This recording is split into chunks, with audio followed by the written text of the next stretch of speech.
posteo de las redes sociales que tengo entendido, me parece que lo levantó anoche, Fernando, ¿cómo te va? Sergio Recal te saluda, buen día. ¿Cómo estás, Sergio? Muy buen día para vos, para todo el equipo de trabajo, Cristian, Lilian, Floppy, Antonio, y del otro lado, bueno, Valeria en la producción. Yo le decía a Valeria, che, Valeria, decime quién está al lado de la musicalización, la consola, y me dice, está Sergio. Lo que pasa es que yo soy un radio escucha de la mañana, porque yo cuando salgo de trabajar, salgo de casa para ir a trabajar, escucho por la radio, no puedo ver por streaming. Claro. Y hoy, ahora entiendo por qué hoy, aclaraba a Cristian, el tema de la cámara nueva y por qué ese te puede ver a vos, Sergio, claro. La verdad es que no estaba viendo. Ahora estábamos jugando con juguete nuevo en horas tempranas y tenés razón, sos de los nuestros, yo de la época analógica, viste, o sea, de la radio, la vieja radio, y justo en el natalicio de Cacho Fontana también. Che, hablando de comunicar y de estas nuevas tendencias de las redes sociales, has publicado anoche, ¿no? Un video que da una síntesis básicamente de lo trágico y el estado en que está en nuestro histórico Puente Blanco. Sí, ciertamente, bueno, el Puente Blanco en realidad corresponde a uno de los tramos que nuestro gobernador en más de una oportunidad mencionó, es un cuello de botella y que está claramente identificada como un lugar de mayor sinistralidad registrada en la provincia de Formosa. Fíjate que entre el 2010 y el 2020 se registraron solamente en el Puente Blanco 328 siniestros con lamentablemente 13 personas fallecidas. Tremendo.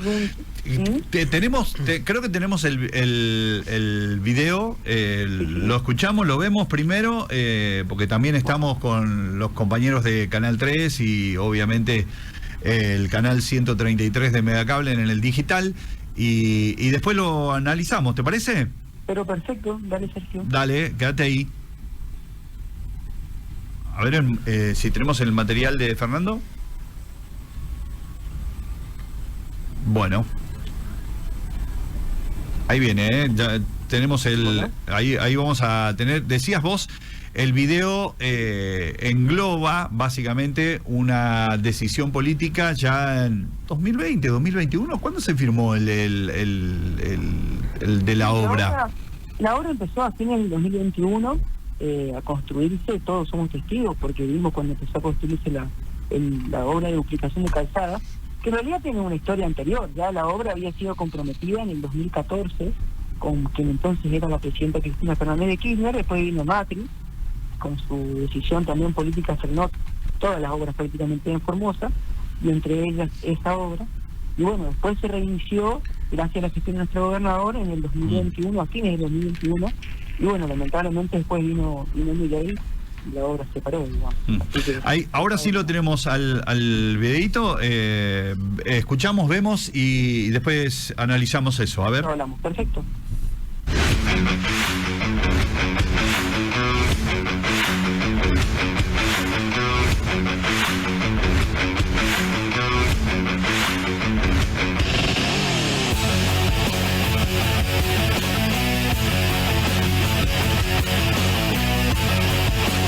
Si pasaste por el Puente Blanco, sabés de qué te estoy hablando. Ese es uno de los lugares más peligrosos para el tránsito de nuestra provincia. En un estudio que hicimos desde la Dirección Provincial de Seguridad Vial señalamos lo que pasa ahí. Por ese tramo soleto de travesía urbana de la Ruta Nacional número 11, todos los días circulan miles de vehículos, camiones pesados de tránsito internacional y miles de motocicletas. Los números son duros. Entre el año 2010 y el 2020, solo en el Puente Blanco hubieron 328 siniestros viales con 13 personas fallecidas. En el 72% de esos hechos participó al menos una motocicleta. El problema está identificado. Por eso, a fines del año 2021 se había iniciado la obra de duplicación de calzada de 7 kilómetros entre la Rotonda de la Virgen del Carmen y el barrio Nancón, con nuevos puentes y carriles diferenciados para ordenar el tránsito y proteger la vida. Pero Milei y sus secuaces locales frenaron la obra. Miles de formoseños seguimos pasando todos los días por este lugar peligroso con un riesgo que podría evitarse, que se hagan cargo los responsables de este acto criminal de paralizar la obra. Lo más indignante es que mientras detienen este proyecto, los libertarios siguen juntando nuestra plata que es para la obra cada vez que pagamos el combustible, pero no la devuelven ni en mantenimiento, ni en reparación, ni en rutas seguras. Y permítanme hacer un paréntesis. Gaby, menos acto y más seriedad. Si te vas a subir a una moto, por lo menos utiliza un casco reglamentario y no un casco de bicicleta. Y vos, Atilio, ¿qué te podemos decir? Deja de versear, chamigo. Esta obra aún no se reactivó. Solo hicieron versos, circo para las elecciones del año pasado, con un problema que de verdad sufrimos los formoseños. Déjense de tomarnos el pelo. El Estado Nacional tiene que reactivar inmediatamente las obras que nos corresponden. Mi ley nos pone en riesgo a todos los formoseños. Claramente, dice Fernando, recordemos que Fernando Inchausti es el director de Seguridad Vial aquí en la provincia de Formosa. Claramente en el video menciona datos estadísticos que son alarmantes. Lamentablemente 13 formoseños, creo que es el dato que mencionás, Fernando, que han perdido la vida en accidentes de tránsito, y al menos alguno tiene que ver con motos principalmente. Sí, en este obsoleto, mencionás, Puente Blanco. Sí, la mayoría, el 72% de los siniestros viales registrados en ese periodo, esos 10 años, son, por lo menos hay una motocicleta involucrada. Lo que pasa es que hay que entender las características. Esa es una travesía urbana en la Ruta Nacional número 11, y es un lugar donde se encuentra el tránsito pasante, que es el tránsito que está de viaje, digamos, con el tránsito local. Mira, en ese estudio que hicimos por directiva de nuestro ministro de Gobierno, que es quien preside el Consejo Provincial de Seguridad Vial, que fue un documento que después se adjuntó al requerimiento de obra, de la obra que se inició más adelante, digamos, determinamos que por ese tramo pasan 33.000 vehículos en los dos sentidos de circulación por día. 34% de ellos son autos, 31% son camionetas, 25% motos, 6% camiones, 3% bicicleta y 1% colectivos. 33.000 vehículos por día. 33.000 vehículos en los dos sentidos de circulación. Mirá. Eso es por día lo que pasa en ese lugar, digamos. Un puente que estuvo hecho, ¿qué? ¿En los años 50? ¿En qué? No recuerdo en qué año estuvo hecho, claro, ese puente. Ese tramo y ese tramo de la ruta es la década de 1960. O sea, que imagínate vos que quedó totalmente fuera de... Es obsoleto, quedó fuera de diseño vial, digamos, ¿no? Claro, ¿no? Y aparte, la transitabilidad que tiene, según el índice que marcás, y que vuelta y media lo están reparchando, ¿no? Lo vergonzoso que fue, yo decía hoy, en plena veda electoral, en la última campaña que lo lleva a Basualdo como candidato a diputado nacional, ellos infringiendo la ley electoral, rompiendo la veda, con Neme y con el titular de Vialidad Nacional, caminaban ahí hacia los laterales saludando a la nada y al vacío, y prometían la reactivación. De hecho, creo que en algún momento dijo, ¿se reactivó la obra? ¿Puede ser? Sí, así es, por lo menos así lo pudimos ver nosotros en las publicaciones que hicieron a través de sus redes sociales. Y la verdad que es una vergüenza, es una tomada de pelo. Lo que se estaba haciendo era una reparación, un parche, realmente un parche, de una situación particular que estaba comprometido, podemos decirlo así, aparentemente estructuralmente la obra misma del puente, digamos. ¿Cuánto fue? Chicos, hace muy poquito, 1 o 2 semanas, que también había una fotografía de uno de los parantes estos de cemento que se había torcido, se había caído, e incluso estaba hacia el lado de la calle, ¿no? O sea, creo que tuvo que, porque también las redes sociales actuaron en favor, en ello, porque si no, Vialidad Nacional, bien, gracias, fueron a reparar, a pintar con, no sé, con témpera, parece que lo están pintando, y obviamente quedó así reparchado de nuevo, pero esto tiene que tener una solución en definitiva. Sí, Sergio, la verdad que es una vergüenza. La solución definitiva en realidad es la construcción del puente, no del puente, de todo el tramo de la autovía norte, claro, como nosotros la conocemos, que es la obra que se había empezado, como te decía, a fines del 2021, y que después, cuando vino mi ley, esa obra se paró. Esa obra, Fernando, recordemos que no solamente en el caso de autovía, le pido a los chicos, si revisamos nuestro archivo, tiene que estar ahí el video de la obra en sí, que es parte de la gráfica también que vos posteás. Sí. Incluía desde el inicio del Puente Blanco, si mal no recuerdo, ayúdame, hasta el barrio Nancuán inclusive, o sea, era una doble vía ida y vuelta más doble puente, ¿no? No era solamente el puente. Sí, el proyecto eran 7 kilómetros de autovía, es decir, duplicación de calzada, con carriles de segregación para que por un lado vayan separados las motos, bicicletas, separados de los vehículos de tránsito pesado, camiones, colectivos y autos. Y además también otro espacio específico para el tránsito peatonal. En eso consistía el proyecto de obra que, como bien decimos, se estaba empezando a construir y que después lamentablemente quedó frenado. Claro. Cuando queda frenado esto, uno tiene que preguntarse, bueno, ¿cómo puede ser que el gobierno nacional frene una obra tan importante sabiendo que recauda dinero permanentemente de los formoseños, del pueblo argentino, pero en particular de los formoseños, Sergio? Ahora, vos mencionás, y muy bien también, que el presidente dice no hay plata, ¿no? Ok. Claro. Pero ¿y la plata que recaudan en el combustible? ¿Dónde va? Exacto. Muchas veces nos preguntamos con Antonio Arnaiz, con Florencia, aquí en la mesa, ¿dónde va la plata que recaudan en ese litro de combustible que uno paga? Ahí en ese litro de combustible está pagando un impuesto, y ese impuesto debería ir para la reparación de rutas, ¿no?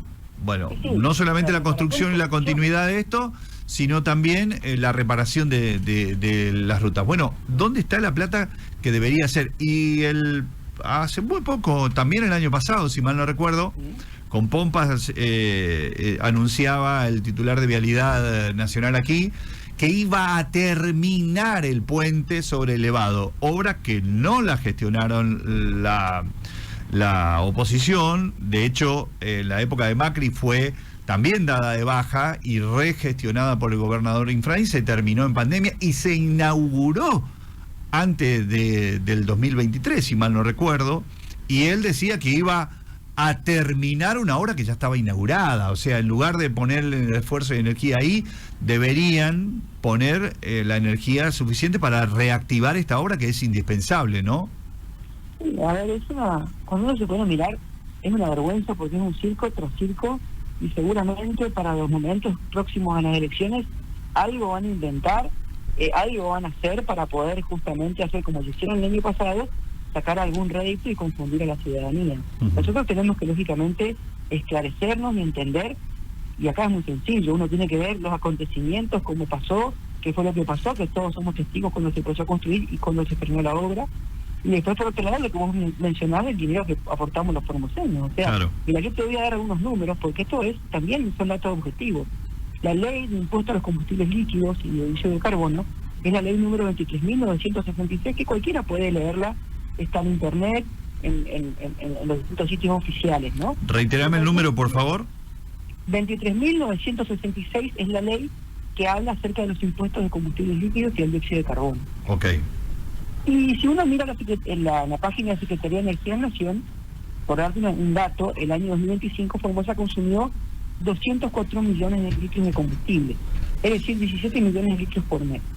Si uno de esa cantidad de combustible saca la parte que le corresponde al FONAI, una parte impositiva, y queda y deja lo que corresponde a las vialidades, a la construcción de rutas, por año los formoseños aportamos al gobierno nacional la suma de aproximadamente 65.000 millones de pesos. 65.000 millones de pesos. En un año 33.000 millones de pesos. En 2 años que viene gobernando Milei, 65.000 millones de pesos. Ok. Entonces, vos imaginate, Sergio, con ese dinero tranquilamente se puede ejecutar esa obra y además terminar la obra que dejaron parada de la autovía entre Tataní y Mansilla. Porque siempre, Fernando, siempre el gobernador dice que es más difícil reactivar una obra parada que hacerla de cero.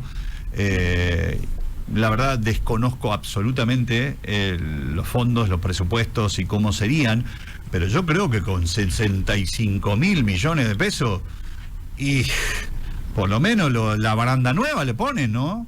Mirá, primero que desde mi formación técnica como ingeniero civil, te digo que reactivar una obra que se paró, no solamente administrativamente, sino técnicamente es mucho más costoso. Por ejemplo, ahí ya hablamos de todo el trabajo que se hizo en movimiento de suelo en la autovía norte, Ahora para reactivar hay que sanear eso, levantar, es decir, ocupar máquinas para levantar el suelo y volver a contactar y volver a colocar un suelo que esté en condiciones. O sea, hay un montón de dinero perdido por la desidia del gobierno nacional, por la desidia de Milei. Y mirá, yo te decía, 33.000 millones de pesos por año portamos en impuesto a combustible solamente para obras viales, los formoseños. Y vos fijate, el año pasado, a fin del año pasado, cuando se aprobó el presupuesto nacional, y lo denunció la senadora Teresa González, Ceci González, se aprobó, igual ellos anunciaron con bombos y platillos, pero con el presupuesto del año 2023, asignándole menos de 5.000 millones de pesos a la reactivación de esta obra. Cuando esa obra hoy, con datos actualizados, para poder terminarse, requiere aproximadamente unos 25.000 millones de pesos. Es decir, un poco menos de lo que los formoseños aportamos en un año en impuestos al combustible para hacer obra. Entonces, en 2 años ya tendríamos que haber construido mínimamente 2 veces ese tramo y haber terminado ya la autovía norte, perdón, la autovía que va entre Tatamí y Mansilla en la ruta nacional número 11. Lamentablemente, nada de eso. Lamentablemente para que esto suceda, evidentemente va a tener que volver un gobierno nacional y popular, un gobierno que de cara a la gente haga lo que el pueblo quiere, como decía el general Perón, ¿no? Para poder que la necesidad o lo que necesita la gente, que es solucionar este tramo de la ruta y tantos otros en rutas. Lo he visto al ex ministro de Macri, Burjaile, quejarse por la Ruta Nacional 86. ¿Alguien le podría decir que la Ruta Nacional 86 es de vialidad nacional, o sea, de la nación? Pero bueno. No, exactamente, tal cual como vos decís. Y además, fíjate, uno puede comparar los datos cercanos de nuestra historia recientemente pasada. Vos fijate, vos mencionaste el puente sobre el elevado Néstor Kirchner y Gendarmería Nacional, obra que se inauguró, se construyó, mejor dicho, y se inauguró en el gobierno, en un gobierno nacional de un corte nacional y popular. Claro, un ejemplo, me ¿no? acuerdo que el ministro de Nación vino ese día a inaugurar el hospital de Laguna Blanca, si mal no recuerdo, y después vinimos inaugurado el puente sobre el elevado ese en una tarde, en un mismo acto. Exacto, y lo mismo ocurrió con la autovía de la Ruta Nacional número 11 entre el tramo de la Cruz del Sur hasta el barrio Nueva Pompeya, obra que había sido parada por el macrismo y que apenas se reactivó en un 25% para hacer un tramo chiquito en esa reactivación entre Nueva Pompeya y Tatamé. Entonces cuando uno mira, la verdad es que nos quieren tomar por tontos, nos quieren tomar por estúpidos, y los formoseños no somos estúpidos, o sea, nosotros vivimos acá y vemos lo que hacen, vemos que son un desastre, y uno cuando se pone a mirar inclusive esta desidia del gobierno nacional, que es una desidia que podría encuadrarse en un acto criminal, Sergio, y no lo digo porque si uno quiere estudiarlo, habría que ver qué medidas podrían tipificarla dentro del Código Penal. Por ejemplo, incumplimiento de los deberes de funcionario público, malversación de caudales públicos, porque hay que preguntarse a dónde va toda la plata que recaudan de los formoseños, a dónde va a parar, porque tiene una situación específica presupuestaria. Claro, pero no se invierte donde se debe. Mientras tanto, hace 2 años la siguen juntando, pero no van a las rutas, y las rutas así están, ¿no, Fernando? Y mientras tanto, Sergio, hacen 5, nos vienen a querer vender humo los formoseños, los mismos locales, los mismos que son cómplices. Pasa exactamente lo mismo que ocurre con el tema de la tarifa de energía eléctrica, exactamente lo mismo. Quieren enviarle la responsabilidad al gobierno provincial cuando son ellos los responsables a nivel nacional y los socios que tienen acá para querer confundir al ciudadano formoseño y en función de esa confusión querer juntar votos. Es una vergüenza lo que hacen. Es una lástima para el mismo sistema democrático. Los formoseños no nos merecemos una oposición tan mediocre, Sergio. La verdad que si ya son oposición, por lo menos que vayan al gobierno nacional y que traten de convencer a sus referentes, que son los que tienen la responsabilidad, para que inviertan el dinero que es de los formoseños en el pueblo de Formosa. Fernando, gracias por atendernos. Te mando un abrazo grande. No, gracias a ustedes. Hasta luego. Un abrazo. El ingeniero Fernando Inchausti, el titular de la seguridad vial.